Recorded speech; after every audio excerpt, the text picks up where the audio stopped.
Assalamualaikum warahmatullahi wabarakatuh. Selamat malam, salam sejahtera bagi kita semua. Dimanapun sahabat SPM berada, kembali lagi bersama gua Fajar Sidik di acara yang paling kece tentunya di Seni Pasar Modal Channel edisi 9 September 2021.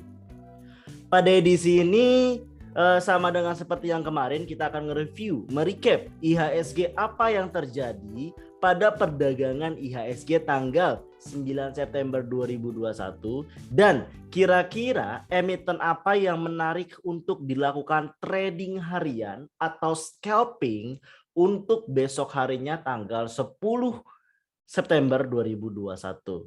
Sebelumnya gue minta maaf karena kemarin ya harusnya tetap upload untuk IHSG recap untuk tanggal 9 September tapi gagal update karena kondisi teknis sebenarnya sepanjang malam itu mati lampu jadi tidak memungkinkan untuk hal tersebut dan pagi hari ada kerjaan gitu.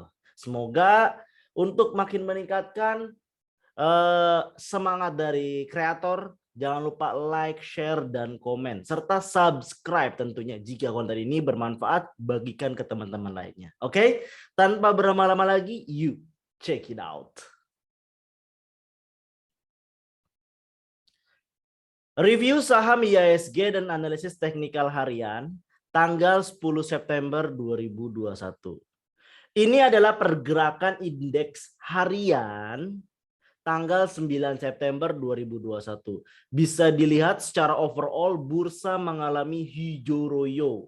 Baik itu IHSG dalam bentuk namanya composites atau LQ45 atau list 45 perusahaan yang terdaftar di bursa, itu biasa sebagai backbone dari IHSG. Lalu ada Kompas 100 1,37, JII 1,64, IDX 30 1,91, lalu apalagi nih SM Infra 18 1,96 dan lain sebagainya macamnya. Hal ini menggambarkan kenapa IHSG mengalami hijau tidak terlepas dari backbone IHSG ini mengalami kenaikan yang signifikan.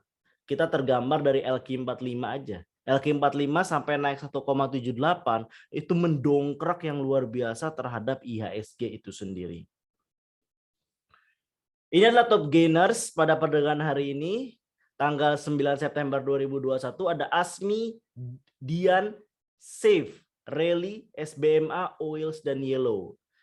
Dan juga selalu ada anomalis dari setiap gainers, yaitu ada Same, Laba, OPMS, City, The Farm, Selis, dan Pedes.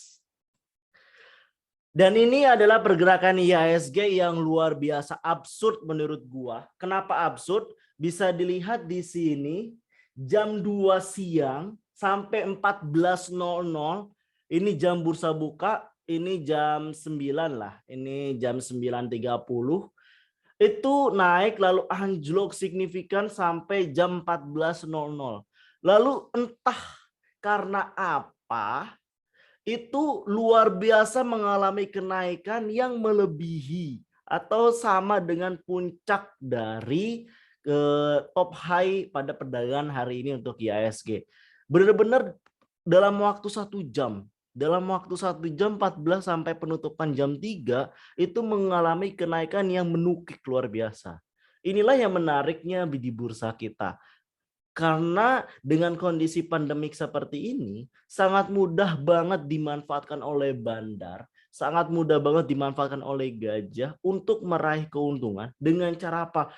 Menaik nurunkan yang namanya emiten atau perusahaan-perusahaan yang terdaftar di bursa efek yang memiliki fundamental yang baik atau yang biasanya masuk dalam indeks LQ45 ataupun indeks 30.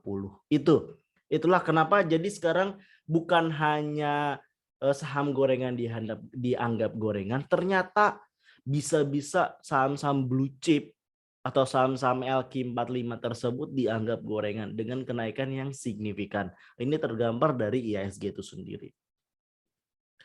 Dan inilah perdagangan hari ini di mana asing akumulasi masuk itu di energi, Friend, Buka, Telkom, Tower, dan BRMS. Sedangkan top net foreign sale itu ada Kota, di Dewa, Kepik, SRTG, Saratoga, BBRI, dan Mari. Yang menarik adalah kata NG. NG di situ artinya adalah nego. Energi akumulasi tertinggi hari ini di pasar nego. Itu tanda tanya besar.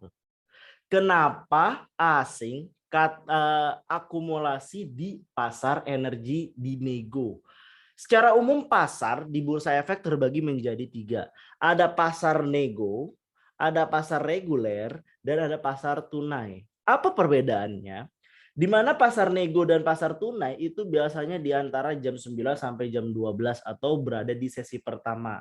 Dan pada umumnya untuk ini bisa dilakukan melalui by phone ke customer service di sekuritas atau brokernya masing-masing. Dan kalau misalkan ada fasilitas yang sudah menyediakan di HP-nya atau di aplikasinya, itu bisa beli di sana. Lalu sedangkan yang kita biasa perjualbelikan yang enggak ada kota NG itu adalah pasar reguler, di mana ya seperti kita trading biasa jam 9 sampai tutup jam 3 sore. Ada 2 sesi, sesi pertama jam 9 sampai jam 12, sesi kedua itu jam 1 sampai jam 3 sore itu ya. Dan ini anehnya energi masuk dengan jumlah yang sangat-sangat besar di pasar nego. Ini menjadi identifikasi dia akan ngebentuk gap. Bentuk gap langsung jebret loncat. Jadi bisa masuk teman-teman watchlist untuk energi, bisa juga koleksi gitu ya, untuk trading ya, untuk menunggu keloncatan dari energi. Feeling gue benar-benar ngebentuk gap karena masuknya luar biasa tinggi di saham segorengan seperti ini. Gitu. Selanjutnya adalah pom-pom news atau berita pom-pom. Apa itu berita pom-pom? Yaitu adalah berita yang dikeluarkan setelah perdagangan bursa mengalami tutup.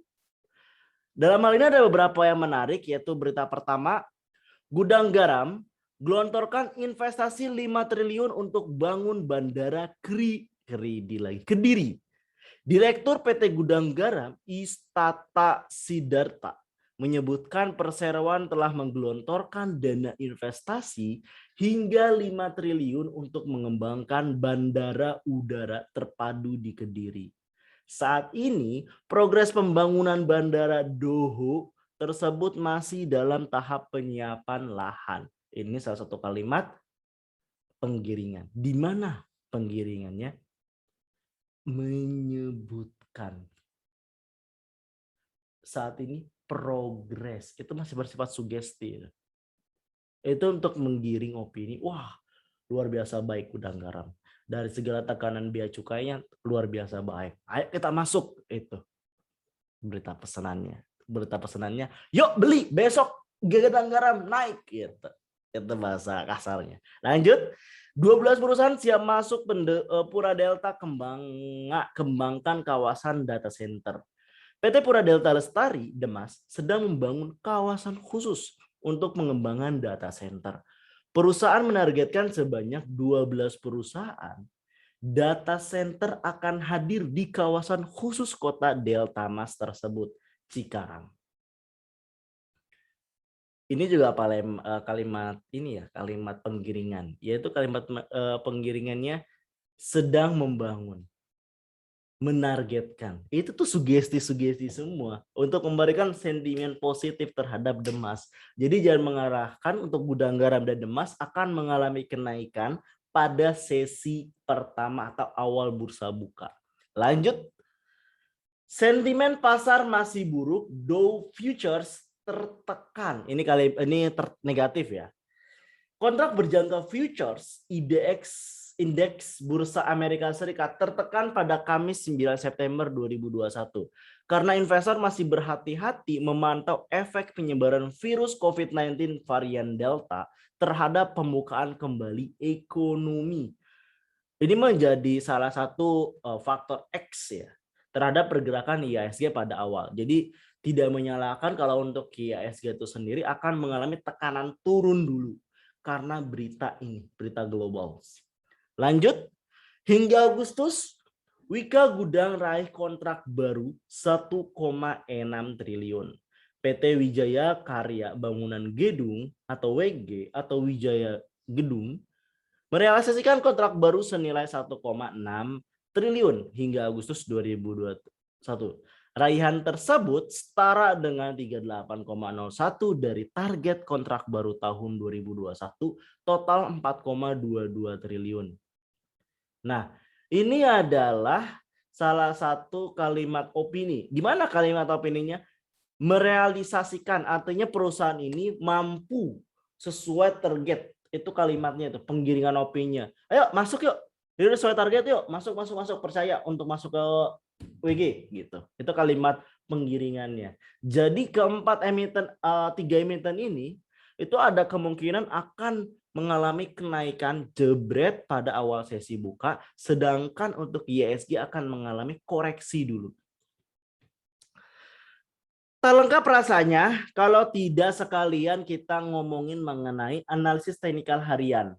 Emiten-emiten apa yang menarik untuk diperdagangkan pada tanggal 10 September 2021.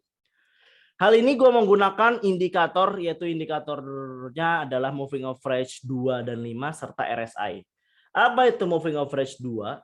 Moving Average 2 adalah rata-rata pergerakan harian bursa atau emiten tersebut selama 2 hari kerja. Sedangkan MA5 atau Moving Average 5 adalah rata-rata pergerakan 5 hari kerja emiten tersebut gitu. Di mana MA2 digambarkan warna coklat, sedangkan MA5 digambarkan warna ungu. Apa itu RSI yang di bawah? RSI untuk menilai psikologi pasar atau sentimen pasar lagi positif atau lagi negatif gitu. Hal ini digambarkan kalau dia makin besar mengarah ke atas itu menandakan sentimennya positif, tapi kalau menuju ke nol itu adalah sentimennya menuju negatif gitu. Ini adalah trading plan yang bisa teman-teman gunakan untuk trading, yaitu adalah beli di 119 sampai 120, cut loss 117, jual di 123 sampai 124. Kemungkinan naik pada perdagangan 10 September 2021 adalah sebanyak 40,52%. Artinya ada sekitar 59 sekian persen itu mengalami penurunan atau potensi turunnya lebih tinggi. Tapi ada juga untuk kemungkinan naiknya pada awal-awal sesi. Makanya beli jual sama cut loss-nya nyerempet banget, tipis banget gitu. Lalu yang kedua adalah kebag. Pertanyaannya, Bang, itu kan IPO, Bang. Kok dipilih? Ya, lihat. Selama 3 hari arah kan. Selama 4 hari arah untuk kebak. Artinya hari berikutnya kemungkinan arah juga. Ya mungkin kalau ada bandar nonton ini langsung di ARB-in. Mungkin gitu. Tapi kalau nggak ada gangguan, kebak itu adalah satu potensi untuk auto reject atas atau sekitar mengalami kenaikan 25%. Itu bisa jadi gitu. Tinggal faktornya adalah bukan technical, tapi benar-benar sekendak jidat bandar. Gitu. Jadi karena sekendak jidat bandar dan masih euforia, ini bisa diambil momen yang pas untuk yang melakukan trading. Bagi teman-teman yang pernah pengen coba IPO, coba dulu di sini. Jantung lu siap nggak? Saat lu nggak siap dengan jantung kayak gini, nggak usah coba-coba IPO sok-sokan. Oke, trading plan. Buy 59 sampai 60, cut loss di 56, jual di 69 sampai 73, persentase naik 58,33%. Selanjutnya kita ambil dari berita pom-pom yaitu adalah WG. Secara overall WG sebenarnya mengalami penurunan ya atau mengalami golden dead cross. Apa itu golden dead cross? Artinya moving average kecil memotong dari atas ke bawah. It's okay gitu. Tapi di sini tujuan kita adalah copet. Kalau copet itu momennya di sini masih momen atas, jadi masih bisa untuk diambil, tapi dengan trading plan yang ketat. Gitu. Beli 182 sampai 186, jual di salah itu ya, jual di berapa itu ya 180 ya 180 itu bukan 1832 180 jual di itu cut loss jual di 191 sampai 193. Persentase naik 54,07%.